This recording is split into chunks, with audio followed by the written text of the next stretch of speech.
ಶ್ರೀ ಗುರುಭ್ಯೋ ನಮಃ. ನಾವು 2ನೇ ಅಧ್ಯಾಯದ ಕೊನೆ ಹಂತಕ್ಕೆ ಬಂದಿದ್ದೇವೆ. 2ನೇ ಅಧ್ಯಾಯ ಬಹಳ ಕಠಿಣ. ಅದು ಮುಗಿದದಂದ್ರೆ ನಿರ್ವಿಘ್ನವಾಗಿ ಈಕಾಯ ಅನುಗ್ರಹದ ಅಂತ ಅರ್ಥ. 2ನೇ ಅಧ್ಯಾಯ ಮುಗಿಯಂಗೆ ಇಲ್ಲ, ಕಠಿಣ ಅಂತ ಬಿಟ್ಬಿಡ್ತಾರೆ, ಹೊಸ ಬಿಟ್ಟರೆ ಮುಂದೆ ಹೋಗ್ತಾರೆ. ನಮ್ಮಲ್ಲಿ ಭಗವಂತನ ಅನುಗ್ರಹದಿಂದ 2ನೇ ಅಧ್ಯಾಯ ಮುಗಿತು. 2ನೇ ಅಧ್ಯಾಯದ ಕೊನೆ ಪಾದ, 4ನೇ ಪಾದ ಸಣ್ಣದು. ಆ 4ನೇ ಪಾದದ ಒಳಗೆ ಅಲ್ಲಿ ಶ್ರುತಿಯುಕ್ತಿಭ್ಯಾಂ ವಿರುದ್ಧೈವ ದೃಶ್ಯತೆ ಯತ್ತನ್ನಿರ್ಣಯಂ ದೇವಃ ವಿಶಿಷ್ಟೋಪಪತ್ತಿಭಿಃ ಕರೋತ್ಯನೇನ ಪಾದೇನ ತತ್ರ ಸ್ಪಷ್ಟಾರ್ಥವತ್ ಶ್ರುತಿಃ.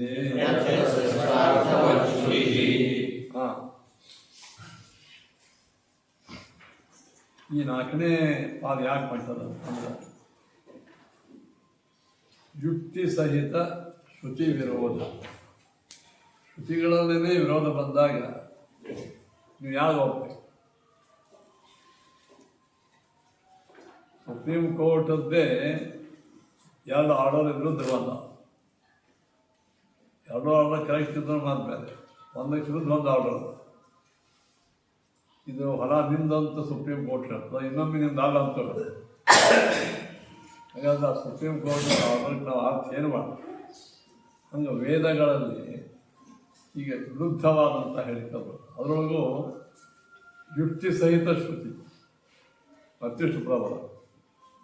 ಅದರಿಂದ ಆ ಸಮಸ್ಯೆಯನ್ನು ಪರಿಹಾರ ಮಾಡಲಿಕ್ಕೆ ಈ 4ನೇ ಪಾದ ಹೊರಟಿದೆ. ಅದನ್ನೇ ಹೇಳಿದೆ. ಏನಂದ್ರೆ ಯತ್ರ ಅಂದ್ರೆ ಅಧಿಭೂತ, ಅಧ್ಯಾತ್ಮ, ಅಧಿದೈವ ಹಿಂಗವ ಇಲ್ಲ. ಅಧಿಭೂತ ಅಂದ್ರೆ ಪ್ರಾಣ, ಇಂದ್ರಿಯಗಳು ಇತ್ಯಾದಿ ವಿಷಯದಲ್ಲಿ ಶುದ್ಧರ್ಥ, ಶ್ರುತಿಯ ಅರ್ಥ ಅಂದರೆ ಪ್ರಾಣಾದಿಗಳು ಹುಡ್ತಾವೋ ಅಥವಾ ಹುಟ್ಟಂಗಿಲ್ಲ. ಇವುಗಳ ಶುದ್ಧರ್ಥವು ಶ್ರುತಿಯುಕ್ತಿಭ್ಯ, ಯುಕ್ತಿಗಳಿಂದ ಕೂಡಿದ ಶ್ರುತಿಗಳಿಂದ ವಿರೋಧವಾಗಿದೆ. ಪ್ರಾಣಾದಿಗಳ ವಿಷಯದಲ್ಲಿ ಅಂದರೆ ಅಧಿಭೂತಾದಿ ವಿಷಯದಲ್ಲಿ ಹಿಂದ ಅಧಿಭೂತ ವಿಷಯದಲ್ಲಿ ಪರಿಹಾರ ಮಾಡಿದರು.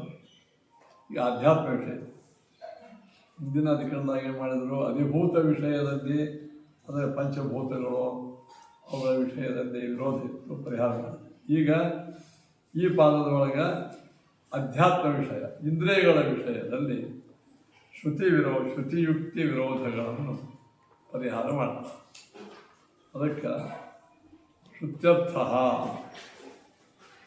ಈ ಇಂದ್ರಿಯಗಳೇ ಮೊದಲಾದ ವಿಷಯದಲ್ಲಿ ಯತ್ರ ಅಂದರೆ ಈ ಇಂದ್ರಿಯ ವಿಷಯದಲ್ಲಿ ಶ್ರುತ್ಯರ್ಥ. ಈ ಶ್ರುತಿ ಅರ್ಥ ಯಾವುದು? ಇಂದ್ರಿಯಗಳು ಹುಡ್ತಾವ ಅಂತ, ಹುಟ್ಟಂಗಿಲ್ಲ ಅಂತ. ಮೇಲ್ನೋಟಕ್ಕೆ ಏನ್ರಿ ವಿರುದ್ಧೈವ ದೃಶ್ಯತೆ, ಇವಾಗ ವಿರುದ್ಧ ಇಲ್ಲ, ನಮಗೆ ಕಾಣಲಿಕ್ಕೆ ವಿರುದ್ಧ ಕಾಣುತ್ತೆ. ಯತ್ ತನ್ ನಿರ್ಣಯಂ ದೇವ, ಹೀಗಿದ್ದಾಗ ದೇವ ಸಾಕ್ಷಾತ್ ವೇದವ್ಯಾಸ ದೇವರು ತನ್ನಿರ್ಣಯ ಸುತ್ಯರ್ಥ ನಿರ್ಣಯವನ್ನು ಸುವಿಶಿಷ್ಟೋಪಪತ್ತಿವಿಧಿ, ಅವುಗಳಿಗೆ ಹಿಂದಿನ ಪೂರ್ವಪಕ್ಷದ ಯುಕ್ತಿಗಳಕ್ಕಿಂತಲೂ ಉತ್ತಮ ಯುಕ್ತಿಗಳಿಂದ ಕೂಡಿದ ಶ್ರುತಿಯಿಂದ ಪರಿಹಾರವನ್ನು ಮಾಡುತ್ತಾರೆ. ಸುವಿಶಿಷ್ಟೋಪಪತ್ತಿಭಿಃ ತನ್ನಿರ್ಣಯಂ ಕರೋತಿ ಅನೇನ ಪಾದೇನ ಅಂತ. ವಿಶಿಷ್ಟ ಅಂದರೆ ಅದಕ್ಕೆ ಹಿಂದಿನ ಪೂರ್ವಪಕ್ಷದ ಯುಕ್ತಿಗಳಕ್ಕಿಂತಲೂ ಉತ್ತಮವಾದ ಯುಕ್ತಿಗಳಿಂದ ಈ ನಿರ್ಣಯವನ್ನು ಮಾಡುತ್ತಾರೆ. ಈ ಪಾದ ತತ್ರ ಸ್ಪಷ್ಟಾರ್ಥವತ್ ಶ್ರುತಿ. ಹಿಂದೆ ಸೂತ್ರ ಕೊಟ್ಟಾಗ ನಾವು ಸೂತ್ರ ಭಾಷೆ ಹೇಳಿಲ್ಲ, ಅದೇನೇ ಸೂತ್ರ ಆಗಿಲ್ಲ, ಸೂತ್ರ ಓದಬೇಕಾದ ಓಂ ತಥಾ ಪ್ರಾಣಾಹ ಓಂ ಅಂದರೆ ಆಕಾಶಾದಿಗಳು ಹೆಂಗೆ ಹುಡ್ತಾವೋ ಹಾಗೆ ಇಂದ್ರಿಯಗಳು ಹುಡ್ತಾವೇನೋ ಅಂತ ಪ್ರಶ್ನೆ. ಇಲ್ಲ ಹರಿಯಿಂದೇ ಹುಡ್ತಾವ ಅಂತ ಸಿದ್ಧಾಂತ. ಓಂ ಗೌಣ್ಯ ಸಂಭವ, ಇವು ಹುಟ್ಟಾವ ಹುಟ್ಟಂಗಿಲ್ಲ ಅಂತಂದ್ರೆ ಗೌಣ ವೃತ್ತಿಯಿಂದ ಹುಡ್ತಾವ ಅಂತ ಇಲ್ಲ. ಹಾಂ, ಪ್ರತಿಜ್ಞಾನವು ಪರ್ವತ ಇದಂ ಸರ್ವಮಸೃಜತ ಎಂಬ ಪ್ರತಿಜ್ಞೆ ಅನುಸಾರವಾಗಿ ಪ್ರಾಣಗಳು ಇಂದ್ರಿಯಗಳು ಹುಡ್ತಾವ. ಸಪ್ರಾಣಂ ಅಸೃಜತ ಸಪ್ರಾಣಾನ್ ಏತಸ್ಮಾತ್ ಜಾಯತೆ ಪ್ರಾಣ ಇತ್ಯಾದಿ ವಿಶೇಷ ಶ್ರುತಿರೋಧದಿಂದ ಹುಡ್ತಾವ. ತತ್ಪ್ರಾಕ್ಶ್ರುತೇಶ್ಚ ಈ ಸೂತ್ರ ಮುಂದಿನ ಹೇಳ್ತೇವೆ.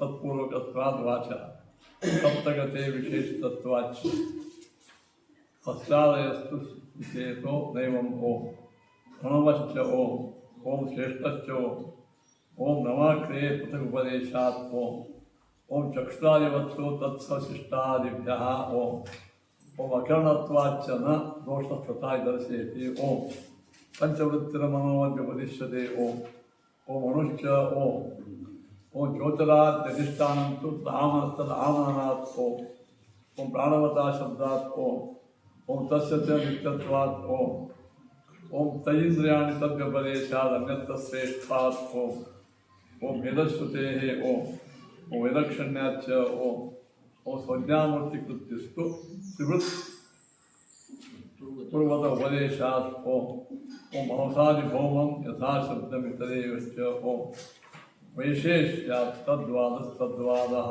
ಓಂ. ಇಷ್ಟು ಸೂತ್ರಗಳ ಸಾರವನ್ನು ಭಾಷೆಯೊಳಗೆ ಸಾಕಷ್ಟು ಕೇಳಾಗಿದೆ. ಅನುವ್ಯಾಖ್ಯಾನವಾಗಿ ಸಂಗ್ರಹ ರೂಪವಾಗಿ ಹೇಳ್ತಾರೆ. ಕರೋತ್ಯನೇನ ಪಾದೇನ ತತ್ರ ಸ್ಪಷ್ಟಾರ್ಥವಶ್ರುತಿ ವಿಶೇಷ ಶ್ರುತಿ ವೈರು ಕರೋತ್ಯನೇನ ಪಾದೇನ ತತ್ರ ಸ್ಪಷ್ಟಾರ್ಥವಶ್ರುತಿ ವಿಶೇಷ ಶ್ರುತಿ ವೈರೂಪ್ಯಂ ಮಾಹಾತ್ಮ್ಯಂ ವ್ಯಕ್ತ ಸದ್ಗುಣಃ ಇಷ್ಟಾಯುಕ್ತಿ ಸಮಾನತ್ವಂ ಕರ್ತ ಶಕ್ತಿರ್ವಿಮಿಶ್ರಿತ ಯುಕ್ತಯಃ ಪೂರ್ವಪಕ್ಷೇಷು ನಿರ್ಣೀತಾಸ್ತು ತಾದೃಶಾಃ ಯುಕ್ತಯೋ ನಿರ್ಣಯಶ್ಚೈವಂ ಸ್ವಯಂ ಭಗವತೋದಿತಾಃ ಅಂತಿದೆ ಹೇಳ.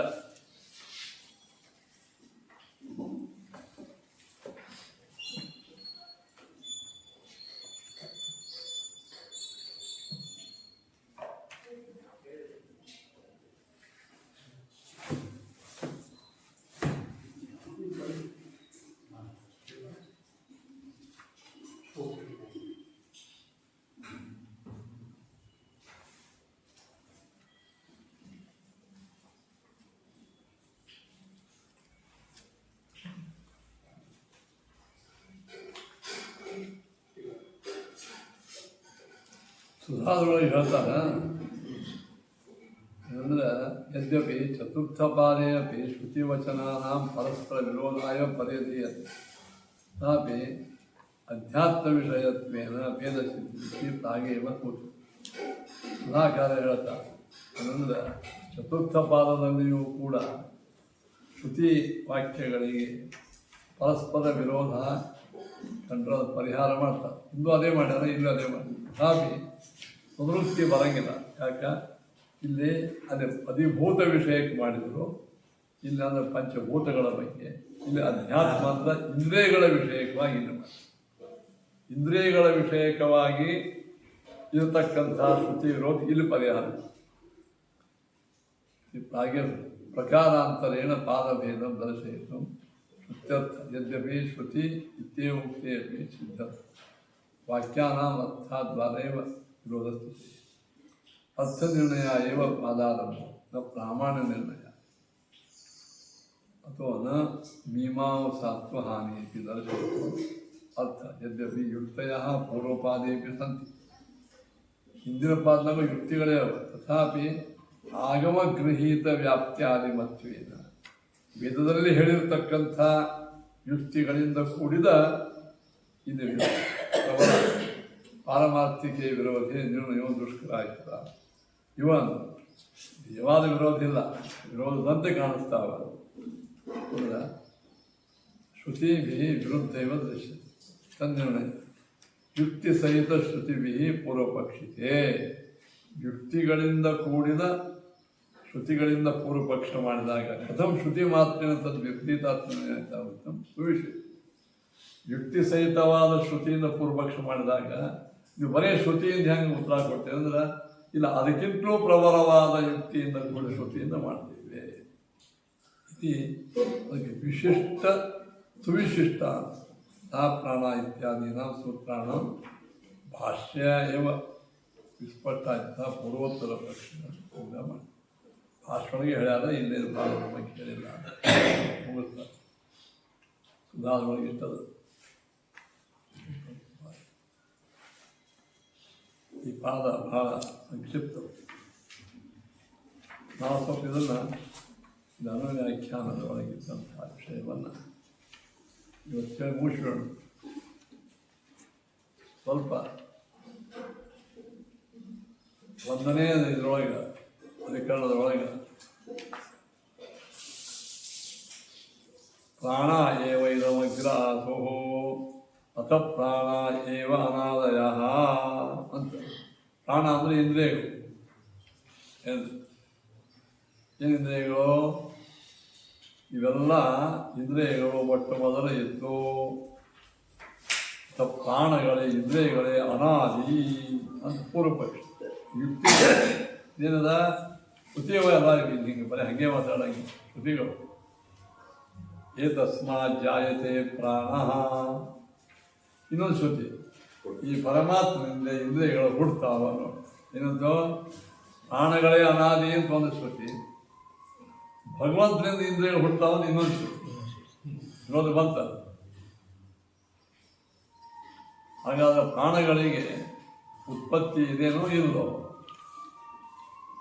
ಇಲ್ಲ, ಪ್ರಾಣಗಳಿಗೆ ಉತ್ಪತ್ತಿ ಇಲ್ಲ. ಪ್ರಾಣದ ಇಂದ್ರಿಯಗಳು ಮತ್ತೊಂದೇ ಉತ್ಪತ್ತಿ ಇಲ್ಲ ಅಂತ ಪೂರ್ವಪಕ್ಷ. ಇಲ್ಲ, ಉತ್ಪತ್ತಿ ಅದ ಅಂತ ಸಿದ್ಧಾಂತ. ಯಾಕ? ಸ್ಪಷ್ಟಾರ್ಥವ ಶ್ರುತಿ. ಅದಕ್ಕಿಂತಲೂ ಸ್ಪಷ್ಟವಾದಂತಹ ಏನು ಯುಕ್ತಿಗಳಿಂದ ಕೂಡಿದ ಅರ್ಥ ಇರೋದರಿಂದ ಮಾಡ್ತೀವಿ. ಹಾಗಾದ್ರೆ ಪ್ರಾಣಾಯವ ಅನಾದಯ ಅಂತ ಹೇಳ್ಯಾರಲ್ಲ,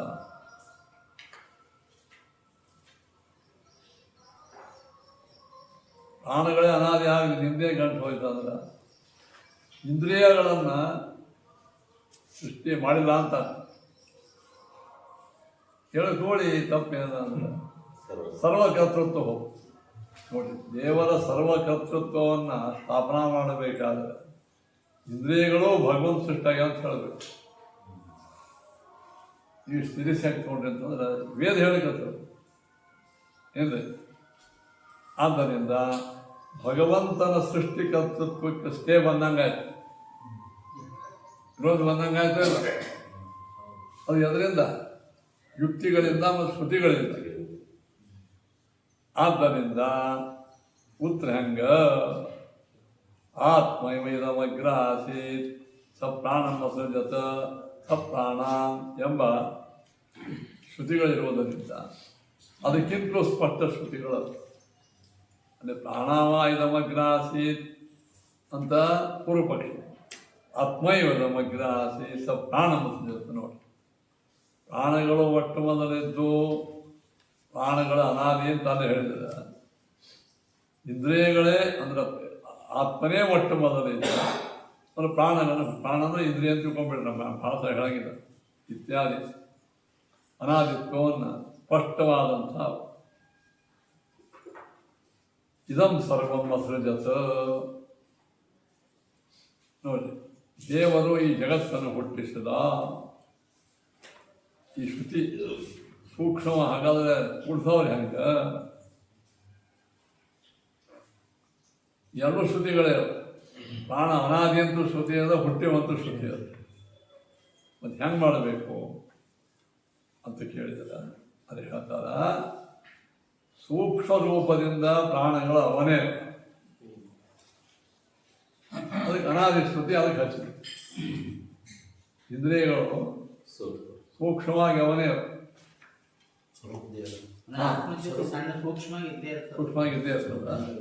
ಹುಟ್ಟ್ಯಾವ ಅಂದ್ರೆ ಭಗವಂತ ಸ್ಥೂಲ ಮಾಡಿದ. ಪ್ರಕೃತಿ ಸೂಕ್ಷ್ಮದ ಅನಾದಿ ಅಂತೀವಿ, ಇದಕ್ಕೆ ಯಾಕೆ ಅನಾದಿ ಅಂತ ಬಂತು? ಅದಕ್ಕೆ ಪ್ರಾಣಗಳಿಗೆ ಅದೇ ಅನಾದಿ ಅಂತ ಅನಾದಿ ಶ್ರುತಿ ಅರ್ಥ ಮಾಡಿದ. ಇಂದ್ರಿಯಗಳು ಸೂಕ್ಷ್ಮ ಅಲ್ಲ, ಅನಾದಿ ಯಾಕೆ ಕೊಟ್ಟಿಲ್ಲ? ಯಾವುದು?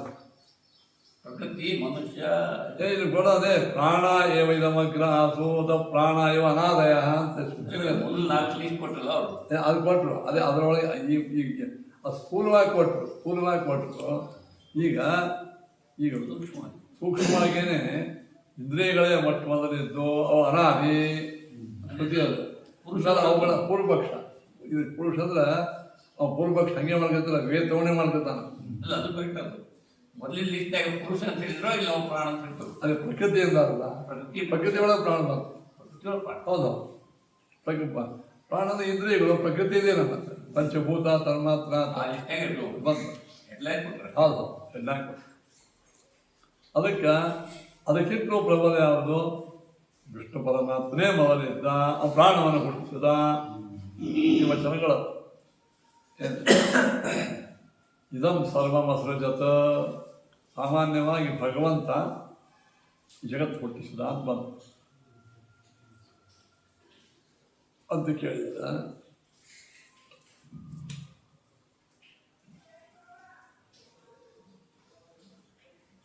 ಇಲ್ಲಿ ಸೂಕ್ಷ್ಮ ರೂಪದಿಂದ ಅವು ಅನಾದಿತ್ವ ಎರಡು ಖರೇನೆ. ಸೂಕ್ಷ್ಮವಾಗಿತ್ತು, ಅದು ಸ್ಥೂಲವಾಗಿದ್ದಿಲ್ಲ. ಸ್ಥೂಲವಾಗಿ ಪರಮಾತ್ಮ ಹುಟ್ಟಿಸಿದ. ನೋಡಿ, ಇಂದ್ರಿಯಗಳು ಹುಟ್ಟಿದ್ದು ಈಗ ನಮ್ಮ ಜೀವನ ಪ್ರಕಾರ ತಗೊಳ್ಳಿ.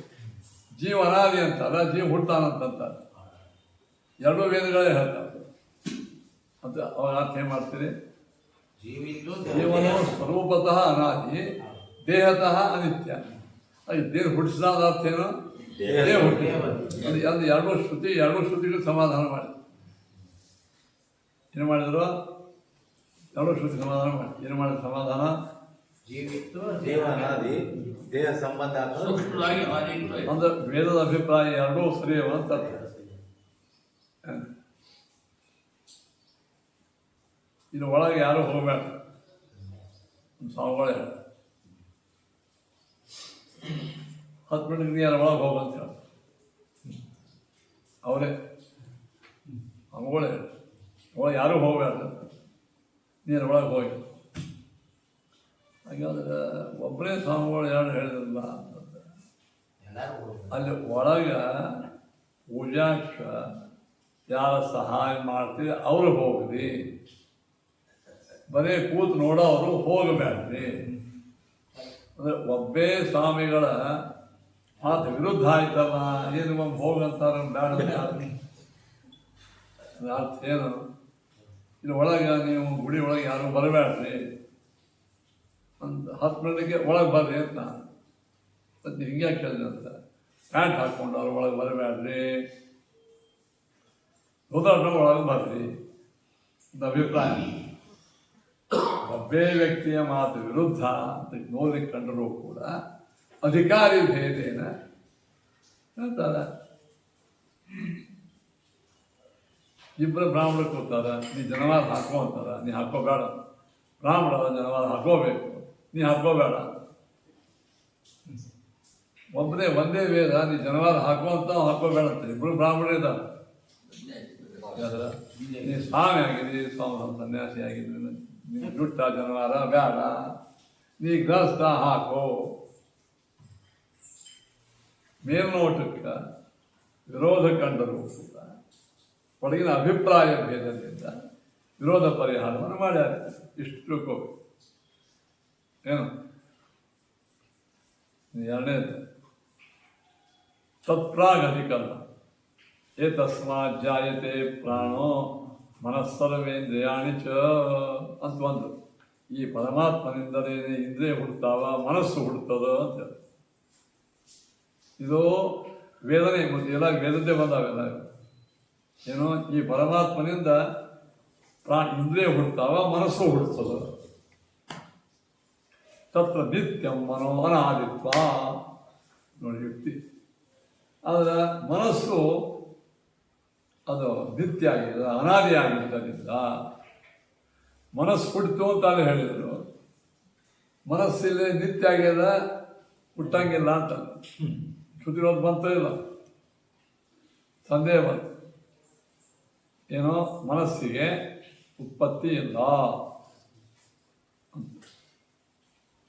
ಅವಾಗ ಉತ್ಪತ್ತಿ ಅದ ಸಿದ್ಧಾಂತ. ಯಾಕ ವಿಶೇಷ ಶ್ರುತಿ ವೈರೂಪ್ಯಂ ಅಂತ ಪೂರ್ವ ಪಕ್ಷ ಸಿದ್ಧಾಂತ ಯುಕ್ತಿಗಳು. ವಿಶೇಷ ಶ್ರುತಿಯ ವೈರೂಪ್ಯ ಅಂದರೆ ವಿರೋಧ. ಏನು ವಿರೋಧ ಅಂತ ಕೇಳಿದ್ರೆ, ಮನಸ್ಸು ನಿತ್ಯವಾಗಿದೆ, ಅನಾದಿಯಾಗಿದ್ದರಿಂದ ಅಂತ ಯುಕ್ತಿ. ಆದ್ದರಿಂದ ಮನಸ್ಸನ್ನು ದೇವರು ಹುಟ್ಟಿಸಿಲ್ಲ. ಸರ್ವಕರ್ತೃತ್ವ ದೇವರಿಗೆ ಬರಂಗಿಲ್ಲ, ಬಂತವಲ್ಲ. ಇದೆಲ್ಲ ಯಾಕೆ ಮಾಡ್ಕೊತಾರಂದ್ರೆ ದೇವರಿಗೆ ಸರ್ವಕರ್ತೃತ್ವ ಸ್ಥಾಪನಾ ಮಾಡಬೇಕಾಗ್ಯದ. ದೇವರು ಮನಸ್ಸು ಹುಟ್ಟಿಸಿಲ್ಲ ಅಂತಂದ್ರೆ ಏನಾಯ್ತು? ಭಂಗ ಆಯ್ತು. ಅದಕ್ಕೆ ಏನು ಮಾಡ್ಬೇಕು? ನಾವೀಗ ಈ ಪರಿಹಾರ ಮಾಡ್ಕೋಬೇಕು. ಏತಸ್ಮಾತ್ ಜಾಯತೆ ಪ್ರಾಣೋ ಮನಸ್ಸರ್ವೇಂದ್ರಿಯಾಣಿ ಚ. ಈ ಶ್ರುತಿ ವಿಶೇಷ ವಿರೋಧ, ಅನಾದಿತ್ವ ಶ್ರುತಿ ವಿರೋಧ. ಕೇಳಿದ್ರೆ ಅದಕ್ಕೆ ಹೇಳಿದ್ರು ಅಲ್ಲಿ ಇದೇ ಅರ್ಥ. ಸೂಕ್ಷ್ಮ ರೂಪದಿಂದ ಮನಸ್ಸು ಅದನ್ನೇ ಅಲ್ಲ, ಸ್ಥೂಲ ರೂಪದಿಂದ ಮನಸ್ಸಿಗೆ ಸೃಷ್ಟಿಯಾದ. ಇದೇ ವಿರೋಧ ಪರಿಹಾರ. ಆದ ಕಾರಣ ಭಗವಂತ ಸ್ಥೂಲ ರೂಪದಲ್ಲಿ ಮನಸ್ಸನ್ನು ಹುಟ್ಟಿಸಿದ. ಅದಕ್ಕೆ ಅದು ಖರೇನೆ, ಇದು ಖರೆ. ಮೂರನೇದು ತತ್ಪೂರ್ವಕತ್ವಾಧಿಕ. ಮನಸ್ಸರ್ವೇಂದ್ರಿಯಾಣಿ ಚ ನಹೇಶೋ ಉತ್ಪದ್ಯತೆ. ನೋಡಿ, ಮನಸ್ಸರ್ವೇಂದ್ರಿಯಾಣಿ, ಮನಸ್ಸು ಹುಟ್ಟಿದು, ನಹೇಶೋತ್ಪದ್ಯತೆ ಅನ್ನೋದರಿಂದ ವಾಗಿಂದ್ರಿಯ ಹುಟ್ಟೋ ಇದು ಒಂದು ಸಂದೇಹ.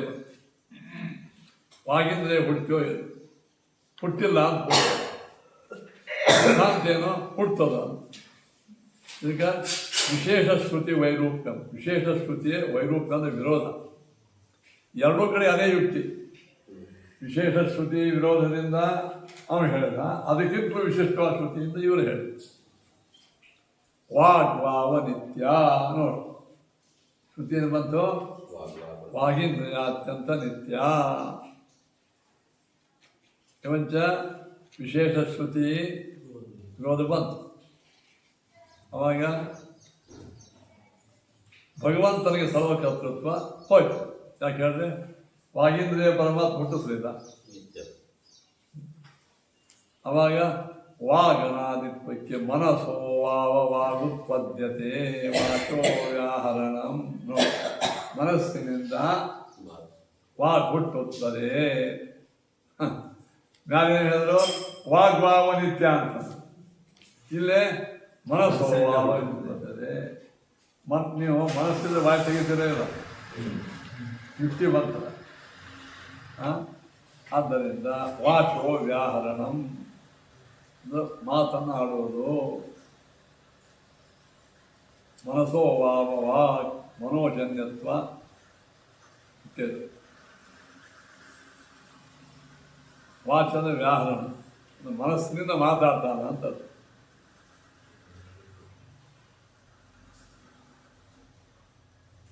ಈ ವಾಗೀಂದ್ರಿಯಕ್ಕೆ ಭಗವಂತನ ವಿಶೇಷ ಪ್ರೇರಣೆಯಿಂದ ಹುಟ್ಟುವಿಕೆ ಇರುವುದರಿಂದ ಪ್ರಬಲವಾಗಿರತಕ್ಕಂಥ ವಿಶೇಷ ಶ್ರುತಿ ಇರುವುದರಿಂದ ಭಗವಂತನ ಜಗತ್ಕಾರಣತ್ವಕ್ಕೆ ಯಾವುದೇ ತೊಂದರೆ ಬರಲಿಲ್ಲ. ಇನ್ನು ನಾಲ್ಕನೇದು ಸಪ್ತಗತ್ಯಧಿಕರಣ. ಸಪ್ತ ಪ್ರಾಣ ಪ್ರಭವಂತಿ ತಸ್ಮಾತ್. ನೋಡಿ, ಭಗವಂತನಿಂದ 7 ಇಂದ್ರಿಯಗಳು ಹುಡ್ತಾವ. ಸಪ್ತ ಪ್ರಾಣದ ಇಂದ್ರಿಯ ತಾಗ ಹೇಳಿದ್ರು. ಮತ್ತೆ ನೆನಪಿರ್ಬೇಕು, ಸಪ್ತ ಪ್ರಾಣ ಅಂದ್ರೆ ಏನು? 7 ಇಂದ್ರಿಯಗಳು ದೇವರಿಂದ ಹುಟ್ಟ. ಪಂಚ ಜ್ಞಾನೇಂದ್ರಿಯ ಸಪ್ತ ಜ್ಞಾನೇಂದ್ರಿಯ ಪರವಾಗಿ ಈ ಪ್ರಕಾರವಾಗಿ ವಿಷಯ ವೈಲಕ್ಷಣ್ಯ ಸಪ್ತ ಪ್ರಾಣ ಅಂತ ಹೇಳಲ್ಪಟ್ಟಿದೆ.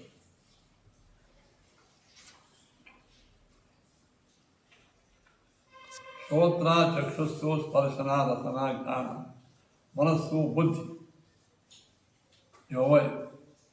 ಆದ್ದರಿಂದ ಗುಹಾಶಯ ಮಿಹಿತ ಸಪ್ತ ಸಪ್ತ ಶ್ರುತಿ ಸಪ್ತತ್ವ ಸಂಖ್ಯೆ ಜ್ಞಾನೇಂದ್ರಿಯವನ್ನು ಹೇಳ್ಯಾರ. ಸಂಖ್ಯಾ ವಿಶೇಷಣ ಕೂಡಿರತಕ್ಕಂಥ ಸ್ಮೃತಿ ವಿರೋಧವನ್ನು ಅಂದರೆ ಜ್ಞಾನೇಂದ್ರಿಯ ಪರವಾಗಿ ಹೇಳಿದ್ದರಿಂದ ಇದು ಪ್ರಮಾಣ, ಕರ್ಮೇಂದ್ರಿಯ ಸಹಿತವಾಗಿ ಹೇಳಿದ್ದರಿಂದ ಅದು ಪ್ರಮಾಣ. ಅವಾಗ ಬುದ್ಧಿ ಮನಸ್ಸು ಬಿಟ್ಬಿಡ್ತಲ್ಲ, ಮನಸ್ಸು ಮ್ಯಾಲೆ ಬಂದು ಅದು ಬಿಟ್ಬಿಡ್ತಾರೆ. ಮ್ಯಾಲೆ ಬಂದು ಪಂಚಜ್ಞಾನ ಒಂದು ಇವೆಲ್ಲ ಘ್ರಾಣ ರಸನ ಚಕ್ಷು ಸ್ವಗ ಶ್ರೋತ್ರ ಮನಸ್ಸು. ಘ್ರಾಣ ರಸನ ಚಕ್ಷು ಶ್ರೋತ್ರ ಘ್ರಾಣ ರಸನ ಸ್ವಗ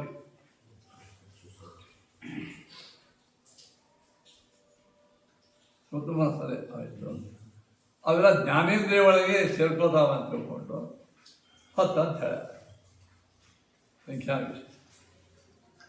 ಇನ್ನು 5ನೇದು ಅಂತೂ ಏನಾಯ್ತು ಈಗ ವಿವಕ್ಷಾಭೇದೇನ. ವಿವಕ್ಷಾಭೇದೇನ ನಾವು ಮಾತಾಡ್ತಿರ್ತೀವಿ ಎಷ್ಟೊಂದು. ನೀವು 5 ಮಂದಿ ಬರಪ್ಪ, ನೀವೆಲ್ಲರೂ ಬರ್ರಿ ಊಟಕ್ಕಂತ. 5 ಮಂದಿ ಬಂದಂದ್ರು ಎಲ್ಲ ಮಂದಿ ಬಂದಂದ್ರು ಏನು ಆಚಾರ್ಯ ಯಾರು ಹೇಳ್ತಾರಲ್ಲ, ನೀವು 5 ಮಂದಿ ಬರ್ರಿ, ನೀವೆಲ್ಲರೂ ಬರ್ರಿ. ಎಲ್ಲರೂ 5 ಮಂದಿ ಬರಂಗ ಇಲ್ಲ. ಯಾರು ಮುದ್ರಿತೆ ಅದ ಅಲಂಕಾರಕ್ಕೆ 5 ಮಂದಿ ಬರ್ರಿ, ಊಟಕ್ಕೆ 10 ಮಂದಿ ಬರ್ರಿ. ಹಂಗೆ ನನ್ನ ಮಾತಿನೊಳಗೆ ವಿರೋಧ ಬಂದರೂ ಹೆಂಗೆ ವಿರೋಧ ಪರಿಹಾರ ಆಗ್ತಾವಿಲ್ಲ ಆ ರೀತಿ ಏಕಾದಶೀತು ಸಂಪ್ರಾಪ್ತೆ ಕರ್ತವ್ಯಂ ಭೋಜನದ್ವಯಂ. ಏಕಾದಶಿ ಬಂದ್ರೆ 2 ಸಲ ಊಟ ಮಾಡಬೇಕು. ಏಕಾದಶಿ ಊಟನೇ ಮಾಡಬಾರ್ದು ಅಂತ ಒಂದು ಶ್ರುತಿ ಹೇಳ್ತಾರೆ. 2 ಸಲ ಊಟ ಮಾಡ್ರಿ ಅಂತ ಹೇಳ್ತಾರೆ. ಹೆಂಗೆ ಅಂತ ಕೇಳಿದ್ರ ರಾತ್ರವು ಜಾಗರಣ ಕುರಿಯ ದಿವಾಚಾರಿಕೆ ಅವು ಊಟ ಅಂದರೆ ಇಂದ್ರಿಯ ತೃಪ್ತಿ ಮಾಡೋದು. ಇಡೀ ದಿವಸ ಎಲ್ಲ ಭಾಗವತ್ ಕೇಳೋದು, ರಾತ್ರಿ ಎಲ್ಲ ಭಜನೆ ಮಾಡೋದು. ನಿಮ್ಗೆ ಹೆಂಗೆ ಕೇಳ್ತಾನ ಮಾಡಿ. ಇವು ಜಾಗರಣ ಮತ್ತು ಅಧಿಕೀರ್ತನ ಎಂಬ ಊಟ. ಅದು ಊಟ ಮಾಡಬೇಡ್ರಿ ಅಂದ್ರೆ ಅನ್ನ ಹುಳಿ ಸಾರ ಮಾಡಬೇಡ್ರಿ ಈ ಅಭಿಪ್ರಾಯದಿಂದ ಹೇಳ್ತಾವ. ಇಲ್ಲ ವಿರೋಧಾಭಾಸ ವೇದಗಳು ಕಾಣಿಸ್ತಾವೆ ಸ್ಪಷ್ಟವಾಗಿ. ಕೆಲವು ಒಂದೇ ವಾಕ್ಯದೊಳಗೆ ಯಾರು ವಿರೋಧ ಮಾಡಿ ಅರ್ಥ ಬ್ಯಾರೆ ಮಾಡೋ ಪದ್ಧತಿನೂ ಅದು. ನೀವು ಒಂದು ಸುಮ್ಮ ಬ್ಯಾಸರಿಗೆ ಹೋಲಿಕೆ ಒಂದು ಇದು ಹೇಳ್ತಾರೆ. ಅವಾಗ ಒಂದು ಸಂಸ್ಕೃತ ಶ್ಲೋಕ, ಕೇಶವಂ ಪತಿತಂ ದೃಷ್ಟ ಪಾಂಡವ ಹರ್ಷ ನಿರ್ಭರ ಉದಂತಿ ಕೌರವ ಸರ್ವೇ ಆಹಾ ಕೇಶವ ಕೇಶವ. ಕೇಶವನು ಬಿದ್ದದ್ದು ನೋಡಿ ಪಾಂಡವರು ಹರ್ಷ ನಿರ್ಭರ. ಕೃಷ್ಣ ಬಿದ್ದದ್ದು ನೋಡಿ ಪಾಂಡವರು ಆನಂದ ಆಯ್ತು. ರುದಂತಿ ಕೌರವ ಸರ್ವೇ, ಕೌರವರೆಲ್ಲ ಅಳ್ಳಿಕತ್ತಾರ, ಅಯ್ಯೋ ಕೇಶವ ಬಿದ್ದಲ್ಲೋ ಅಂತ. ಯಾರು ಅಳಬೇಕು ಅವರು ಸಂತೋಷ. ಯಾರ ಕೃಷ್ಣ ದ್ವೇಷಿಗಳು ಕೌರವರು ಅವ್ರು ಕೃಷ್ಣ ಮೇಲೆ ಸಂತೋಷ ಆಯ್ತು, ಅವ್ರು ಅಳ್ಳಿಕತ್ತಾರ. ವಿರೋಧ ಬಂತಲ್ಲ ಅಂತ ಕೇಳಿದ ಶ್ಲೋಕದ ಅರ್ಥ ಬೇರೆ. ಏನು ಸಂಸ್ಕೃತದೊಳಗೆ ಕಮ್ ಅಂದ್ರೆ ನೀರು, ಕಂಜ ಅಂತಾರೆ, ಕಂಜಾಕ್ಷಿ ಅಂತಾರೆ.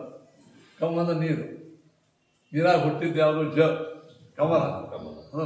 ಕಮ್ ಅಂದ್ರೆ ಏನು? ನೀರು.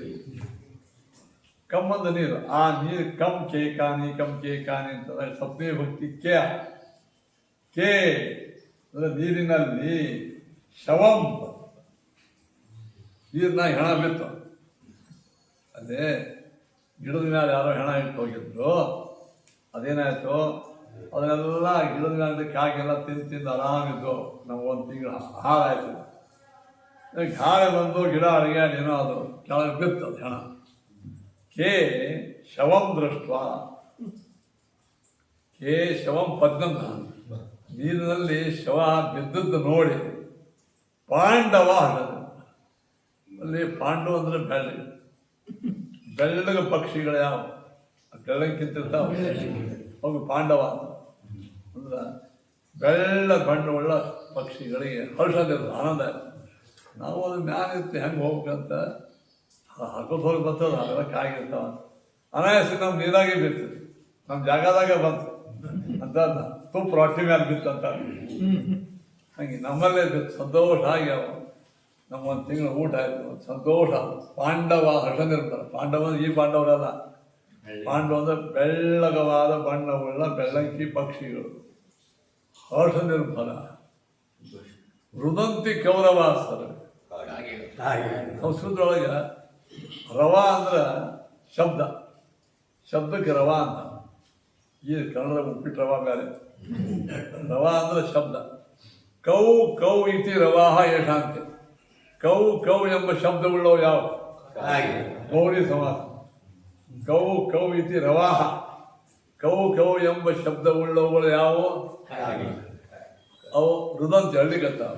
ಅಯ್ಯೋ, ನಮ್ಮ ಗಿಡದ ಮೇಲೆ ಇದ್ದಿ ಇಲ್ಲಿ ಆರಾಮಾಗಿ ಮನ್ಯಾಗ ಊಟ ಮಾಡ್ತಿದ್ದೀವು, ಅದು ಕೆಳಗೆ ಬಿದ್ದಲ್ಲೋ ಕೇಶವ ಕೇಶವೇ ಅಂತ ನೋಡ್ರಿ.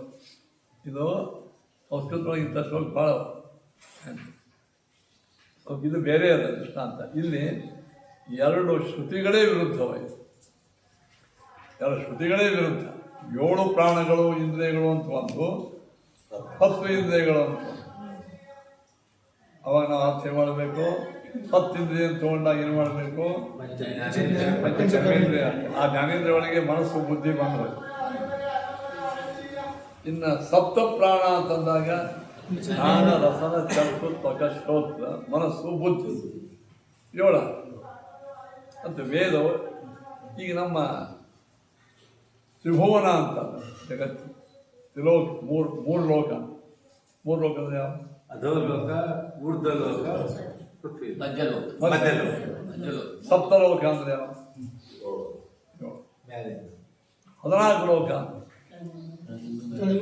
ತ್ರಿಲೋಕ ಅಂತಾದ 14. ಜಗತ್ತೆಲ್ಲ 3 ಲೋಕ ಜಗತ್ತು, 7 ಲೋಕ ಜಗತ್ತು. 15 ತತ್ವ, 16 ತತ್ವ, 18 ತತ್ವ, 21 ತತ್ವ, 24 ತತ್ವ, 25, 26, 27 ಜೀವ ಪರಮಾತ್ಮ ಹೇಳಿದ್ರು.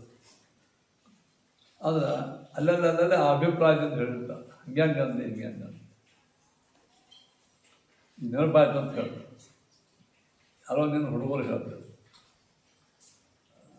ರಾಯರಮಠ ಸ್ವಾಮಿಗಳೇನೋ ವೃಂದಾವನ ಒಳಗೆ ಎಲುಬು ಬುರುಡೆ ಇರ್ತಾವಂತ ಯಾರೋ ಒಬ್ಬರು ಅಂತ, ಯಾರೋ ನಮ್ಮ ಸ್ವಾಮಿಗಳು ಅಂದಾರ. ಏನು ಅಂದ ಸ್ವಾಮಿಗಳು ಯಾವುದೋ ಉಪನ್ಯಾಸ ನಮ್ಮ ಸ್ವಾಮಿಗಳು ಅಂದಾರ.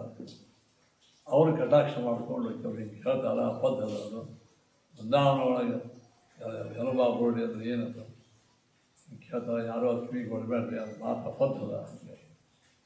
ಯಾರಂದಾರಂತ ಅವ್ರೇನು ಯಾರಂದಾರ ಅಂತ ಕೇಳ್ದ.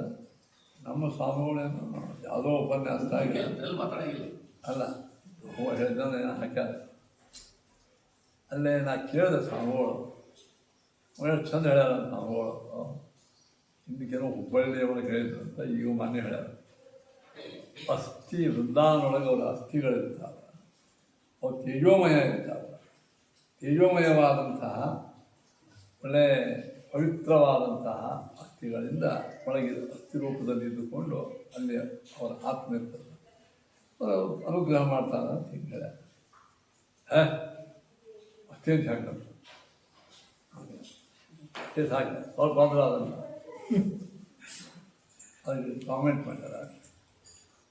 ಈಗ ನನ್ನ ಅಭಿಪ್ರಾಯ ಹಿಂಗಿದೆ, ಇದು ಅಸ್ಥಿ ಹೆಂಗವ ಏನು ಸುದ್ದಿ ಬುರುಡೆ ಅಸ್ಥಿ ಅಂತಾರಲ್ಲ ಏನಂತ ಅವ್ರು ಏನಂದಾರ ಆ ಸ್ವಾಮಿಗಳು ನಮ್ಮ ನಿಮ್ಮಂತಹ ಸಾಮಾನ್ಯವಾದಂಥ ಅಸ್ಥಿ ಬುರುಡೆ ಅದು ಇಲ್ಲ.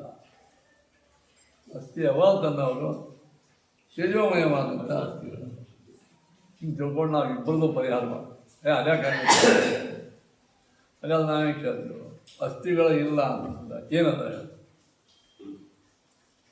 ರಾಯರ ದೇಹದಾಗ ಅಸ್ಥಿ ಅವನೋ ಇಲ್ಲ ಅಸ್ಥಿ ದೇವಿ ದೇಹದಾಗ ಅಸ್ಥಿ ದೇವಿ ಭೌತಿಕ ದೇಹ ಅದು ಒಳಗೆ ಹೋದ ಮೇಲೆ ಅಸ್ಥಿ ಎಲ್ಲ ಕರಗಿ ಹೋಗ್ತಾವ ಕರಗಬೋದು ಸ್ವಲ್ಪ ಭಾಗದಾಗ ಮಣ್ಣಾಗ ಆಗ್ಬೋದು ಇನ್ನು ಅಸ್ಥಿ ಇದ್ದೇ ಇರ್ತಾವೆ ಅವ್ರ ಅವ್ರ ದೇಹ ಪಾಂಚಭೌತಿಕ ಹೋದ ಎಷ್ಟೇ ದೇವತೆಗಳಿದೆ ಮಾನವರಾಗಿ ಬಂದಾಗ ಅವರ ದೇಹಕ್ಕೆ ಪಂಚಭೂತಗಳು ಆ ದೇಹಕ್ಕೆ ಜನ್ಮ ಮರಣಾದಿಗಳು ನಮಗಿಂತಲೂ ವಿಶಿಷ್ಟವಾಗಿ ಭಾರಿ ವೈಶಿಷ್ಟ್ಯ ಒಪ್ಕೋತೀವಿ. ಅದಕ್ಕೆ ಉದಾಹರಣೆ ದದೀಚ ಋಷಿಗಳಿಗೆ ಅಸ್ಥಿ ಇದ್ದು ಇಲ್ಲ ಅವರು ಮಹಾಜ್ಞಾನಿಗಳು ಅಪರೋಕ್ಷ ಜ್ಞಾನಿಗಳು ಋಷಿಗಳು ಅವರು ಅಸ್ಥಿಗಳಿಂದ ವಜ್ರ ಇಲ್ಲ. ಮತ್ತು ಯೋಗಿಗಳಿಗೂ ಅಸ್ಥಿ ಅದಂದಾಗ ಮತ್ತು ಯಾರಿಗೂ ಅಸ್ಥಿ ಅದಂತ ತಪ್ಪೇ ಯಾರಿಲ್ಲ ಅದೆಲ್ಲ ಬುರುಡೆ ಮಾತು. ಈ ಇಂಥ ಹೇಳೋ ಮಾತು ಬುರುಡೆ ಮಾತು ಅಂತ ನಾನು ಓದಂಗಿಲ್ಲ. ಓದಿದ್ರು ಸರಿಯಾಗಿ ತಿಳ್ಕೊಂಡು ಒಟ್ಟೆ ಯಾವುದೋ ಒಂದು ಟಾರ್ಗೆಟ್ ಮಾಡಿ ಒಬ್ಬರು ಬೈಕೋದು ಕೂತು ಹಿಂದೇನು ಮುಂದೆ ಸತ್ಯಾತ್ಮ ತೀರ್ಥರಂತಹ ಮಹಾನುಭಾವರು ಜ್ಞಾನಿಗಳ ಹೇಳ್ಯಾರಂತ ಅದರ ಒಳಗೆ ಅಭಿಪ್ರಾಯ ಹೇಳಬೇಕು. ಅದನ್ನು ಏನು ಮಾಡಬೇಕು ಇಲ್ಲ ಹೇಳಿದ ಸರಿ ಅದ. ಅದರ ಒಳಗೆ ಅಸ್ಥಿ ನಿಮ್ಮಂಥ ಈ ಸಾಮಾನ್ಯವಾದಂಥ ಅಸ್ಥಿಗಳಲ್ಲ ಅಂತ ಹಾಗೆ ಹೇಳಿರ್ತಾರೆ. ಅದು ಗೊತ್ತೂ ಇರ್ತದೆ. ಈ ನೆವದಿಂದ ಒಂದು ಬೈಲಿಕ್ಕೆ ಚಾನ್ಸ್ ಆಗ್ತದೆ. ಯಾರೇ ವಿಷಯಕ್ಕಂತಲೂ ಅವ್ರನ್ನ ತಪ್ಪು ತೆಗೆದು ಬರಂಗಿಲ್ಲ. ಯಾಕಂದ್ರೆ ಆ ಯೋಗ್ಯತಾ ಬೇಕು, ಅಧ್ಯಾತ್ಮನಂತಹ ಯೋಗ್ಯತಾ ಬೇಕಾಗ್ತದೆ. ಅವರ ಜ್ಞಾನದ ಮೇಲೆ ಅವರ ಜ್ಞಾನಕ್ಕೆ ಸವಾಲು ಮಾಡಬೇಕಾದ್ರೆ ಆ ಮಟ್ಟದ ಅಧ್ಯಯನ ಅಧ್ಯಾಪನ ಬೇಕಾಗ್ತದೆ. ಅದು ಇರಂಗಿಲ್ಲ. ಇಂಥವೆಲ್ಲ ಮುದ್ರಾ ಕೊಟ್ಟರು 5 ಮುದ್ರಾ ಇಲ್ಲ ಅದಕ್ಕೆ ಪ್ರಮಾಣ ತೋರಿಸಿದ್ರೆ ಸುಮ್ಮನೆ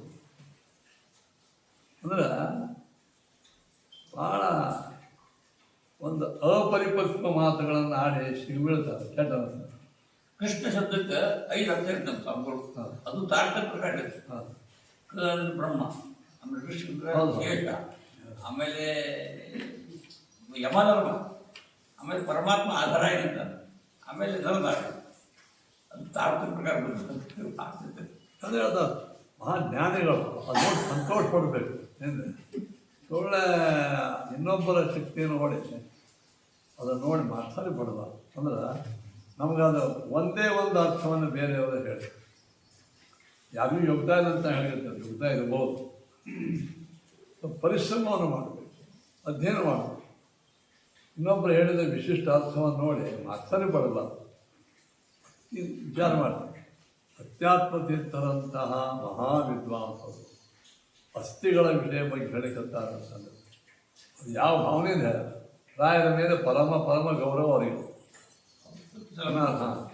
ರಾಯರ ಮೇಲೆ ಪರಮ ಗೌರವನು ಹೋದ ಇದು ಹೇಳ್ಯಾರಂತ ಗೌರವಕ್ಕೆ ಧಕ್ಕೆ ಬರದೇ ಇದ್ದಂಗೆ ಹೇಳಿರ್ತಾರೆ. ಸರಳ ಸಣ್ಣ ಹುಡುಗ ಹೇಳ್ತಾರೆ.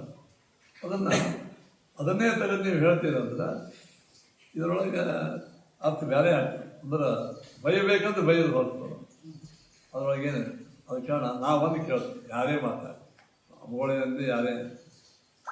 ಹಾಗಾದ್ರೆ ಕನ್ಫ್ಯೂಸ್ ಏನು ಅಸ್ಥಿಗಳ ಅಭಾವ ಇಲ್ಲ ಬರುತ್ತೆ.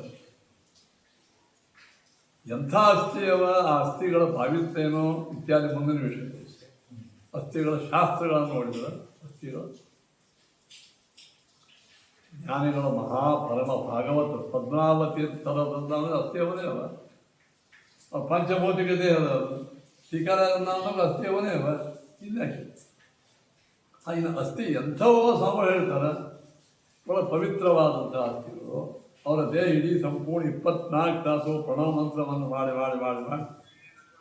ಯಾವಾಗಲೂ ಜ್ಞಾನ ಇರೋದ್ರಿಂದ ನಿಮ್ಮ ಹಂಗೆ ಸಾಧಾರಣ ಅಸ್ಥಿಗಳಲ್ಲವು ಅತ್ಯಂತ ವಿಭೂತಿ ವಿಶಿಷ್ಟವಾದಂತಹ ಏನು ಜ್ಞಾನಭಕ್ತಿ ವೈರಾಗ್ಯೋಪೇತವಾದ ದಿವ್ಯ ಚೇತನೆಯಿಂದ ಕೂಡಿದ ಅಸ್ಥಿ ಒಳಗವ, ಚೈತನ್ಯಮಯ ಅಸ್ಥಿ ಒಳಗ ಆ ರಾಯನ ವಿಶೇಷ ಚೈತನ್ಯ ಅದ, ಚೈತನ್ಯ ಪೂರಿತ ಅಸ್ಥಿಗಳವ ಅಂತ ಅರ್ಥ. ನಿಮ್ಮ ಶವಗಳಲ್ಲಿ ಚೈತನ್ಯ ಪೂರಿತ ಅಸ್ಥಿ ಇರಂಗಿಲ್ಲ. ಅಂಥ ಅಸ್ಥಿ ಎಲ್ಲ ತಾವುಗಳು ಹೆಂಗೆ ಹೇಳ್ತಾರೆ. ಇಷ್ಟು ಸಾಮಾನ್ಯ ಸಣ್ಣ ಹುಡುಗ ತಿಳಿತದೆ ನಾವುಗಳ ಪ್ರವಚನ ನೋಡಿದವ್ರಿಗೆ. ಅದನ್ನೇ ನೀವು ತಗೊಂಡು ಅದನ್ನು ಬೈಲಿಕ್ಕೆ ಕೊಡ್ತೀರ. ಎಷ್ಟು ಒಳಗೆ ದ್ವೇಷ ಮನೋಭಾವನ. ಅದು ಏನಾದರೂ ದೋಷ ತೆಗಿಬೇಕಂದ್ರೆ, ಶಾಸ್ತ್ರೀಯ ದೋಷ ತೆಗಿಬೇಕಂದ್ರೆ ಆ ಮಟ್ಟದ ಜ್ಞಾನ ಇದೆ. ಸುಧಾವಣೆ ಹಿಂಗೆ ಹೇಳಿದೆ ಹಂಗೆ ಹೇಳಿದೆ ಅಂತ ಆ ತಾಕತ್ತಿಲ್ಲ. ಇಂಥ ಮಾತಾಡ್ಬೇಕು. ನಿಮ್ಮಂತಹ ಸಾಮಾನ್ಯ ಜನರಲ್ಲಿ ಅಸ್ಥಿಗಳಲ್ಲಿ ಜೀವಿರಂಗಿಲ್ಲ, ಸತ್ತ ಅಸ್ಥಿ. ಹಂಗಲ್ಲ, ರಾಯರ ವೃಂದಾವನೊಳಗಿರ್ತಕ್ಕಂಥ ಅಸ್ಥಿಗಳಲ್ಲಿಯೂ ರಾಯರ ವಿಶೇಷ ಸನ್ನಿಧಾನ. ಅದೇ ಮಣ್ಣಾಗದಾನ ಅಸ್ಥಿಗಳಿರಂಗ, ಮಣ್ಣಿಗಿದ್ರು ಅಸ್ಥಿ, ರಾಯರ ಅಸ್ಥಿ. ಅಂಥ ಅಸ್ಥಿಗಳಲ್ಲಿ ಇದ್ದುಕೊಂಡು ರಾಯರು ಮಾಡ್ತಾರೆ ಹೇಳಿದ್ರೆ ಏನು ತಪ್ಪಲ್ಲ. ಅಂದರೆ ನದಿ ಋಷಿಗಳ ಅಸ್ಥಿ ಹೇಳ್ಯಾರ, ಬ್ರಹ್ಮದೇವರಿಗೆ ಅಸ್ಥಿ ಹೇಳ್ಯಾರ. ಬ್ರಹ್ಮದೇವರ ಅಸ್ಥಿ ಇದು ಅಂತಲ್ಲ, ಹಿಂದಿನ ಇದು ದರ್ಶನದಲ್ಲಿ ಒಂದು ಉಪಡ್ತಾ ಬರ್ತದ. ಬ್ರಹ್ಮದೇವರ ಅಸ್ಥಿ ಇದು ಹಿಡಿದು ಗಂಗಿನ ಮೂಳೆ ಹಿಡಿದು ಅದು ದಂಡ ಹಿಡಿತಾರ ಹಿಡಿದು ಬ್ರಹ್ಮ ಚರ್ಮ ಶಿರಪಟ್ಟ, ಬ್ರಹ್ಮದೇವರ ಚರ್ಮವನ್ನೇ ರೇಷ್ಮೆ ಬಟ್ಟೆಯಂತೆ ಸುತ್ತಕೊಂಡು ನರಸಿಂಹದೇವರು ಕೊಡೋದು ಅಂತ. ಬ್ರಹ್ಮದೇವರಿಗೆ ಅವ್ರು ಹೋದ ನಂತರ ಬ್ರಹ್ಮದೇವರಿಗೂ ಕೂಡ ಪ್ರಳಯಕಾಂತೊಳಗೆ ದೇಹಕ್ಕೆ ಬ್ರಹ್ಮರುದ್ರಾದಯೋ ದೇವ ಶರೀರ ಕ್ಷರಣಾಕ್ಷರ ಅಂತ, ಲಕ್ಷ್ಮೀ ಅಕ್ಷರ ದೇಹತ್ವ ಅಂತ. ಇವೆಲ್ಲ ಪ್ರಮೇಯಗಳು ಗೊತ್ತಿದ್ದು ಮಾತಾಡ್ತಾರೋ ಅಥವಾ ಗೊತ್ತೇ ಇಲ್ಲೋ ನಮಗೆ ಅರ್ಥ ಆಗೋದು. ನೀವು ಗೊತ್ತೇ ಇಲ್ಲ ಅಂತ ಅನ್ಲಿಕ್ಕೂ ಅನ್ನಂಗಿಲ್ಲ. ಮತ್ತು ಇದನ್ನ ನೋಡಿದ್ರೆ ಗೊತ್ತಿಲ್ಲ ಅಂತ ಅನ್ನಿಸ್ತದೆ. ಗೊತ್ತಿದ್ರೆ ಹಿಂಗೆ ಮಾತಾಡ್ಬಾರ್ದು. ಬ್ರಹ್ಮರುದ್ರಾದಿಗಳ ದೇಹಕ್ಕೆ ಮಹಾಪ್ರಳಯದೊಳಗೆ ಶರೀರ ಕ್ಷಣ ಇದ್ದಾಗ ಲಕ್ಷ್ಮೀ ಅಕ್ಷರ ದೇಹತ್ವ. ಈಗ ಅಕ್ಷರ ಅಂತ ಯಾಕಂದ್ರೆ ಈ ಸಾಮಾನ್ಯ ಜ್ಞಾನ ನಿಮಗಿಲ್ಲ. ಎಲ್ಲ ಬ್ರಹ್ಮರುದ್ರಾದಿಗಳಿಗೇನೆ ಅಸ್ಥಿ ಮಾಂಸ ಇತ್ಯಾದಿಗಳು ತೇಜೋಮಯ. ನಿಮ್ಮಂಥವೇನಾಗಿಲ್ಲ. ಅವನ ವಿಶಿಷ್ಟ ಕೋಟಿ ಪಟ್ಟ ಶ್ರೇಷ್ಠ ಪವಿತ್ರ ಇದೆ. ಅಲ್ಲಿ ಅವರ ಸನ್ನಿಧಿ ಇರ್ತದೆ. ಅವ್ರು ಹೋದ ಮೇಲೂ ಸನ್ನಿಧಿ ಇರ್ತದೆ. ಅವ್ರು ವ್ಯಾಪ್ತರು, ಅಂಶತಃ ವ್ಯಾಪ್ತರು ರಾಯರು. ಅದನ್ನು ಒಳಗಿದ್ದುಕೊಂಡು ಅನುಗ್ರಹ ಮಾಡ್ತಾ ಇದ್ದಾರೆ ಅಂತ ಈಗ ಹೇಳಿದರೆ ಇವ್ರಿಗೆ ಏನು ದಾಳಿ ನನಗೆ ಅರ್ಥ ಆಗಬೇಕು. ಇದನ್ನ ಸಣ್ಣ ವಿಷಯ ತಗೊಂಡು ಅದನ್ನು ಭಯಂಕರ ದೊಡ್ಡದು ಮಾಡಿ ಅಂದ್ರೆ ಅವ್ರಿಗೆ ಲೈವ್ ಹೊಡೋಕೆ ಈಗ ಒಂದೇನೋ ಕಾಮೆಂಟ್ ಮಾಡಿ ಈಗ 4 ದಿವಸ ಆದ್ಮೇಲೆ ಯಾವತ್ತಾದ್ರೂ ಮಾಡಿರ್ತದ ಮತ್ತೆ ಲೈವ್ ಹೊಡೋಕೆ ರಾಮ ಮಂದಿರ ಕಟ್ಟಿದ ಕೂಡ ಹೇಳ್ತದೆ ಹೋಗ್ತು ಹಂಗೆ ಬಟ್ಟೆ ಚಾಲು ಇಡಬೇಕು. ಏನ್ರ ಒಂದು ಒಟ್ಟು ಎಪ್ಸೋದು ಅಲ್ಲಲ್ಲ ಆಯಿತು. ಆಕ್ಷೇಪವನ್ನು ಪಂಡಿತರು ಮಾಡ್ದಂಗೆ ಮಾಡ್ರಿ, ದೊಡ್ಡ ಜಾಗದಾಗ ಕೂತ್ಕೊಂಡು ನಾನು ಹುಡುಗರು ಮಾಡ್ದಂಗೆ ಮಾಡಬೇಡಿ, ಕೆಟ್ಟ ಅನ್ನಿಸ್ತು. ಆಕ್ಷೇಪವನ್ನು ಮಾಡಿ ಹೋಗಿ ಒಬ್ಬ ಮಹಾಜ್ಞಾನಿಗಳ ಮಾತಾಡ್ಯಾರಂದ್ರೆ ಅವ್ರು ಈ ಅರ್ಥವಾಗಿ ಹೇಳಿರ್ತಾರ ಸಮಾಧಾನ ಮಾಡೋದು. ಮತ್ತೆ ಸಣ್ಣ ಹುಡುಗರಂಗೆ ಅದಕ್ಕೆ ತಪ್ಪು ಅರ್ಥವನ್ನು ಮಾಡಿ ಮತ್ತೆ ಬೈಗೋತ್ ಹೋದಲ್ಲ. ಅದರಿಂದ ಅವ್ರಿಗೇನಾಗಂಗಿಲ್ಲ, ಆ ಸ್ಥಾನಕ್ಕೆ ಭಾಳ ಕೆಟ್ಟ ಅನ್ಸುತ್ತೆ. ಇವ್ರು ಹಿಂಗೆ ಮಾತಾಡಬೇಕು. ಎರಬಾ ಬುರುಡೆ ಬಂತು ಬುರುಡೆ ಮಾತಾಡ್ತಾರೆ. ಎರಬಾ ಬುರುಡೆ ಸಾಂಗಳ ಬುರುಡೆ ಅಂತ ಅಂದೇ ಇಲ್ಲ. ಹೋಗಿ ಬುರುಡೆ ಇದ್ದರೆ ತಪ್ಪೇನಲ್ಲ, ಈಗ ಹೋಗಿ ಅವಳಂಕ ಅಂದಿಲ್ಲ. ಎರಬ ಬುರುಡೆಗಳ ಒಳಗವ ಅಂದ್ರೆ ಅದು ಪವಿತ್ರವಾದಂಥ ಬುರುಡೆ, ಪವಿತ್ರವಾದಂಥ ಎರಬು, ಪವಿತ್ರವಾದಂಥ ಇದು. ಆ ಅರ್ಥವನ್ನು ಮಾಡಿಕೊಂಡು ಮತ್ತು ಯಾಕೆ ನೀವು ಏನು ಮಾಡ್ತೀವಿ? ತೇಜೋಮಯ ಇವೆಲ್ಲ ಒಳಗಿರ್ತದ. ನಮ್ಮಂಥ ಪವಿತ್ರ ಅಲ್ಲ, ನಿರ್ಜೀವಲ್ಲ. ಅವನು ದೇಹವನ್ನು ಒಳಗೆ ಇಟ್ಕೊಂಡಾಗ ಆ ದೇಹದ ಆ ಅಸ್ಥಿ ಒಳಗೆ ಅವ್ರ ಅಂಶ ಇರ್ತದೆ.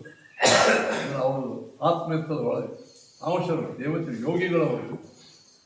ಯೋಗಿಗಳಂದ್ರೆ ಏನು ಮಾಡ್ತಾರೆ? ಬೃಂದಾವನಸ್ಥ ಆದ್ಮೇಲೆ 8ನೇ ದಿವಸಕ್ಕೆ ಮಾತಾಡಿದ್ರು ಅಂತ. ಹಾಂ ಹೌದು. ಅಲ್ಲ, ಅವು ಪವಾಡಗಳಂತೂ ಸಾಕಷ್ಟವ. ಅವು ಇವೆಲ್ಲ ನನಗೆ ಭಾಳ ಒಂಥರದ್ದು ದುಃಖ ಆಗ್ತದೆ, ಆಶ್ಚರ್ಯ ಆಗ್ತದೆ. ಅಂದ್ರೆ ಯಾರು ಈಗ ಮಾತಾಡಬಾರ್ದು. ಅದರೊಳಗೆ ದೊಡ್ಡ ಸ್ಥಾನದಾಗ ಕೂತ್ಕೊಳ್ಳೋದಂತೂ ಇನ್ನೊಬ್ಬ ದೊಡ್ಡವರ ಮಾತವನ್ನು ಅದನ್ನು ತೆಗೆಯಬಾರ್ದು. ತೆಗೆದ್ರೆ ಅದನ್ನು ಸರಿಯಾದ ಅರ್ಥ ಬರುವನ್ನು ಮಂದಿಗೆ ಹೇಳಬೇಕೆ ಹೊರತು ಅದಕ್ಕೆ ವಿರುದ್ಧವಾಗಿ ಹೋಗಲಿ. ವಿರುದ್ಧವಾಗಿ ಹೇಳಿದ್ರೆ ಪ್ರಬಲ ಯುಕ್ತಿಗಳವನ್ನ ಅದೂ ಇಲ್ಲ. ಕಡೆಗೆ ಏನು ನಿರ್ಣಯ ಆಯಿತು ಅಂದರೆ ಅಷ್ಟೇ ಒಳ್ಳೆ ಯಾರೇನು ಅಂತಾರ ಹಾಸ್ಕೊಂಡು ಹಾಗಾದ್ರೆ ಏನು ಮುಖ್ಯ, ಹಾಗಾದ್ರೆ ಅಸ್ಥಿ ಅವನೋ ಇದೊಂದು ಮತ್ತೆ ಪ್ರಶ್ನೆ ಬರ್ತೋ ಇಲ್ಲ. ಮುಂದಾದಾಗ ಅಸ್ಥಿ ಅವನೋ ಇಲ್ಲ, ನೀವು ಮಾತಾಡ್ಬಿಟ್ರೆ ಅವ ಒಳಗೆ ಅವ ಎಂಥ ವಾಸ್ತಿಗಳವ ತೇಜೋಮಯವಾಗಿ ಚೈತನ್ಯಮಯವಾದಂತಹ ಒಳಗೆ ಅಂಶ ರೂಪದಿಂದ ಅವ ಹಿಂಗೆ ಅದಕ್ಕೆ ನಿರ್ಣಯ ಕೊಟ್ಟು ಮತ್ತು ಇಲ್ಲಿ ಇಲ್ಲ ಅಂದ್ರೆ ಆಗ ಮನಸ್ಸು ಆಗ್ತದೆ ಏನವ ಒಳಗೆ ಮಣ್ಣದು ಹಾಂ ಬರೀ ಮಣ್ಣದು ಅದು ಬರೀ ಮಣ್ಣಾಗಿರ್ತದ. ಅಲ್ಲ ಅದು ಅಸ್ಥಿ ರಾಯರ ಅಸ್ಥಿ ಶ್ರೇಷ್ಠ ಮಣ್ಣು ಶ್ರೇಷ್ಠ. ಆ ಮಣ್ಣಿಗೆ ಮೃತ್ತಿಕಾಕ್ಕ ಶಕ್ತಿ ಬಂದದ್ದೇನೆ ರಾಯರ ವಿಶಿಷ್ಟ ಔಷಧಿ. ಆ ಅಂಶ ಅಸ್ಥಿ ರೂಪದಾಗ ಔಷಧ ತಪ್ಪಿದೆ. ಅಂಥದ್ದೇನು ಸಿದ್ಧಾಂತಕ್ಕೂ ವಿರೋಧಿಲ್ಲ, ಸಂಪ್ರದಾಯಕ್ಕೂ ವಿರೋಧಿಲ್ಲ, ರಾಯರ ಮಹಿಮೆಗೂ ವಿರೋಧಿಲ್ಲ. ಆದ್ದರಿಂದ ನಾವು ಯಾವುದೇ ಪೂರ್ವ ಪಕ್ಷ ಸಿದ್ಧಾಂತ ಮಾಡ್ತೀವಿ ಅದು ಸ್ಪಷ್ಟ ಇರಬೇಕು, ಜನರಿಗೆ ಸಂದೇಶಾತ್ಮಕ ಇರಬೇಕು. ಇನ್ನೊಬ್ಬ ಮಹಾನುಭಾವರಿಗೆ ಹರಟ ಅಂದ್ರೆ ಅವರ ಮಾತಿಗೆ ತಿರಸ್ಕಾರ ಬರದೇ ದಂಗೆ ಮಾಡಬೇಕು. ಅವರು ತಿರಸ್ಕಾರ ಆಗಿ ನೀವು ಮಾಡ್ಲಿಕ್ಕತ್ತೀರಿ ಅಂತಂದ್ರೆ ಮಂದಿ ಇನ್ನಿಷ್ಟು ನಿಮ್ಮ ತಿರಸ್ಕಾರ ಇರ್ತದೆ. ಇದು ಇನ್ನೊಬ್ಬರನ್ನ ಬೈಲಿಕ್ಕೆ ನೀವು ಮಾಡ್ಕೊತೀರಿ ಅಂದರೆ ನಿಮ್ಮ ಮೇಲೆ ಅದ್ರ ಕೋಟಿ ಬಟ್ಟು ತಿರಸ್ಕಾರ ಮಂದಿಗೆ ಬರ್ತದೆ. ಅಧ್ಯಾತ್ಮದ ಜ್ಞಾನ ಏನೋ, ಅವ್ರ ವೈರಾಗ್ಯ ಏನೋ, ಅವ್ರ ಭಕ್ತಿ ಏನೋ, ಅವ್ರ ಪಾಂಡಿತ್ಯ ಏನೋ ಅಂಥವ್ರು ಹಿಂಗಂತಾರೆ ಅಯ್ಯೋ ಅಂತ. ಆ ಒಂದು ಬೆಗಳಕ್ಕೆ ನೀವು ಈಡಾಗಬೇಡ್ರಿ ಅಂತ ನಮ್ಗೆ ದೊಡ್ಡ ಪೀಠ ಹಾಕಿ ದೊಡ್ಡ ಜಾಗದಾಗ ಒಳ್ಳೆ ಮಾತಾಡ್ತಾರೆ. ಅನುದ್ವೇಗ ಕರಂ ವಾಕ್ಯಂ ಸತ್ಯಂ ಪ್ರೇಯತೆ. ಅನುದ್ವೇಗ ಮಾತಾಡ್ತಾರೆ. ತೇಜೋಮಯ ತೇಜಂ ಅಂದ್ರೆ ನಮ್ಮ ಸ್ವಾಮಿಗಳಿಗೆ ಹಂಗೆ ಅದ ಏನಂತ ಅನ್ಸೋದು. ತಾಸು 2 ತಾಸು ನಿಂತು ಸಾಕಾಗ್ತದೆ, ಸಂಪೂರ್ಣ ಇದ್ರಾಗಿರ್ತಾರೆ. ಅಲ್ಲ ಭಾಳ ಅದ್ಭುತದ ತೇಜೋಮಯವಾದಂಥ ಅದು ನಾ ಸ್ಪಷ್ಟೀಕರಣ ಕೊಡ್ತೀನಿ. ನಾವು ಯಾವ ಸ್ವಾಮಿಗಳನ್ನ ಇಲ್ಲಿ ಬಯಲಿಕ್ಕೆ ಹೊಂಟಿಲ್ಲ, ಏನ್ರಿ ಯಾರನ್ನು ನಿಂದ ಮಾಡಲಿಕ್ಕೂ ಹೊಂಟಿಲ್ಲ. ಈ ವಿರುದ್ಧ ಹೇಳಿಕೆಗಳನ್ನು ನಾವು ಹೆಂಗೆ ಅರ್ಥ ಮಾಡ್ಕೋಬೇಕು? ಇವ್ರು ಹೆಂಗದ ಅಸ್ಥಿಗಳು ಅಂತ ಇವ್ರದ್ದು, ಅಸ್ಥಿಗಳವ ಅಂತ ಅವರದ್ದು. ಈ ವಿರೋಧ ಪರಿಹಾರ ಇಬ್ಬರು ಸ್ವಾಮಿಗಳೇ ಇದ್ದಾರೆ. ಒಂದು ಅರ್ಥ ಏನಂತಂದ್ರೆ ಇವರಿಗೆ ಸ್ವಲ್ಪ ಆಕ್ರೋಶ ಆವೇಶ ಬಂದದ್ದು ಎದಕ್ಕೆ ಅಂತಂದ್ರೆ ಸಾಮಾನ್ಯ ಮಾನವರು ಅಸ್ಥಿಗಳು ಹೆಂಗಿರ್ತಾವ, ಏನ್ರಿ ನಿರ್ಜೀವ ಇರ್ತಾವ, ಅಂಥ ಅಸ್ಥಿಗಳು ರಾಯರ ಇದರೊಳಗಿಲ್ಲ ಅಂತ ಬಹುಶಃ ಅವರ ಆ ಆಕ್ರೋಶ ನಾವು ವ್ಯಾಖ್ಯಾನ ಮಾಡ್ಕೋದು. ನಾವು ವ್ಯಾಖ್ಯಾನ ಮಾಡಿ ಅವ್ರು ಇದು ಮಾಡ್ಬೇಕಾಗಿ ಹಂಗಂತ ಸ್ವಾಮಿಗಳ ಅಸ್ಥಿಗಳವ ಅಂತಂದ್ರೆ ತೇಜೋಮಯ ಅಸ್ಥಿಗಳವ. ನಮ್ಮ ಸ್ವಾಮಿಗಳು ಹೇಳಿದ್ದು ರಾಯರ ವಿಶೇಷ ಸನ್ನಿಧಿಯಿಂದ ಕೂಡಿದ್ದು ತೇಜೋಮಯವಾದಂಥ ಅಸ್ಥಿಗಳವ ಅಂತ ಅವರ ಅಭಿಪ್ರಾಯ. ಈಗ ಎರಡೂ ಸ್ವಾಮಿಗಳು ಏನು ಯುಕ್ತಿ ವಿರೋಧ ಮಾಡಿದಂಗೆ ಹಂಗೆ ಶ್ರುತಿ ವಿರೋಧ ಪರಿಹಾರ ಮಾಡೋದು ಇಲ್ಲದೆ ಹೋದ ಏನಾಗ್ತಂದ್ರೆ ಈಗ ನಾವು ಒಂದೊಂದೇ ಅಷ್ಟೇ ಅಂದ್ರೆ ಹಾಗಾದ್ರೆ ಒಂದಾಗ ಅಸ್ಥಿ ಅವನೋ ಏನೋ ಹೇಳ್ತಾರೆ ಜಡವಾದ ಅಸ್ಥಿ ಇಲ್ಲ. ನಿಮ್ಮಂತ ನಮ್ಮ ತೀರಿಕೊಂಡ ಮೇಲೆ ನಮ್ಮ ಅಸ್ಥಿ ಒಳಗೆ ಪ್ರಾಣಿ ಇರಂಗಿಲ್ಲ, ಜೀವಿ ಹಂಗಿಲ್ಲ. ರಾಯರು ಇನ್ನೂ ಅಲ್ಲಿ ತಮ್ಮ ವಿಶಿಷ್ಟವಾದಂಥ ಪವಿತ್ರವಾದಂಥ ಚೈತನ್ಯಮಯ ಚೈತನ್ಯ ಅದ ಅಲ್ಲಿ ಒಂದು ಅಸ್ಥಿಗಳವ, ಚೈತನ್ಯಪೂರಿತವಾದಂಥ ಅಸ್ಥಿಗಳವ, ಪವಿತ್ರವಾದಂಥ ಅಸ್ಥಿಗಳವ, ಭಗವಂತನ ಭಾರಿ ಜಪವನ್ನು ಮಾಡಿ ಗಟ್ಟಿಯಾದ ಅಸ್ಥಿಗಳವ, ದಲಿತರಿಗೆ ಅಸ್ಥಿ ಇದ್ದೂ ಇಲ್ಲ. ಹಂಗೆ